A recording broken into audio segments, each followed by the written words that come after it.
নবী খিজি আল্লাহ 7টা নামে ডাক দিলেন। তার প্রথম নাম যেহেতু ইয়াসিন ছিল, ইয়াসিনের 2 নাম্বার অর্থ হচ্ছে সাইয়্যিদুল বাশার।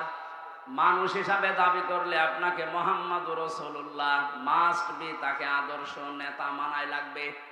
কেউ যদি না মানে, আলাদাবুল মুফরাদের বর্ণনা, দুনিয়ায় যাদের আদর্শ, যাদের নেতা মুহাম্মদুর রাসূলুল্লাহ ছিল না, এই মানুষটা মরণের পরে বিনা হিসাবে বিনা বিচারে জাহান্নামী।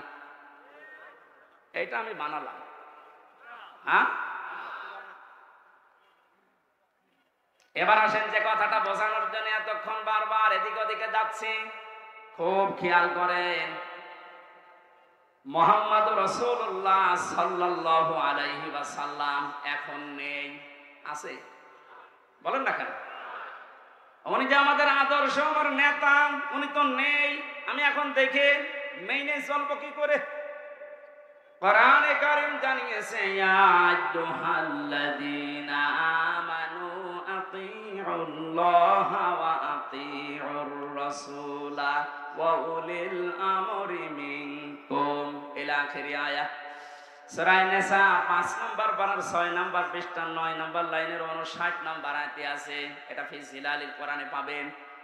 আল্লাহ ডাক দিয়েছেন, হে ঈমানদারেরা, আমি আল্লাহর আনুগত্য করো, আমার রাসূলের আনুগত্য করো, আর তোমাদের ভেতরে যারা উলিল আমর নেতৃত্ব দেয়, নেতা যারা, তাদের মেনে চলো।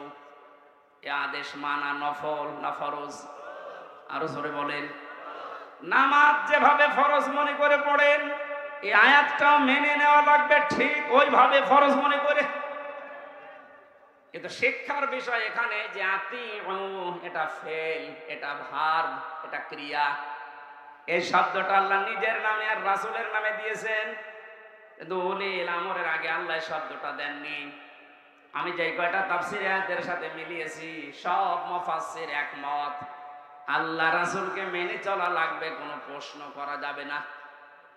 আল্লাহ রাসূলের পরে কিয়ামত পর্যন্ত যারা দুনিয়ায় আসবে, যারা নেতা হবে, নেতৃত্ব দেবে, এদেরকে যদি আপনি মেনে চলতে চান, মাস্ট বি আপনাকে দেখা লাগবে এই লোকটা আল্লাহ রাসূলকে মেনে চলে কিনা। এই আয়াতটা যদি আমরা মেনে নিতে পারতাম, অনেকে যারা 41 সাল টার্গেট দিয়েছেন, 31 সাল টার্গেট দিয়েছেন, এত লাগবে না।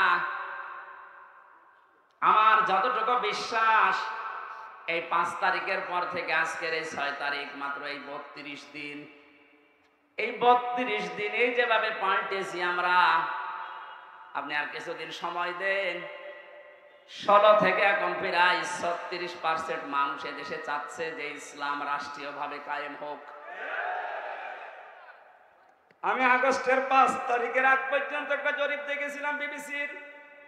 বাংলাদেশে 100 জনের 16 জন মানুষ চাইতো যে দেশে ইসলাম কায়েম হোক।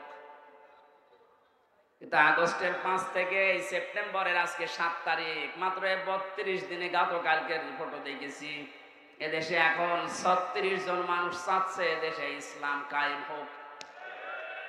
একটু যেতে দেন সময়টা, 51 যখন হয়ে যাবে দেশের মানুষ যে ইসলাম দেশে কায়েম হোক, কোন মহারথী আর বাধা দিয়ে পার পাবে না। আর আমরা এটা দেখতে চাই।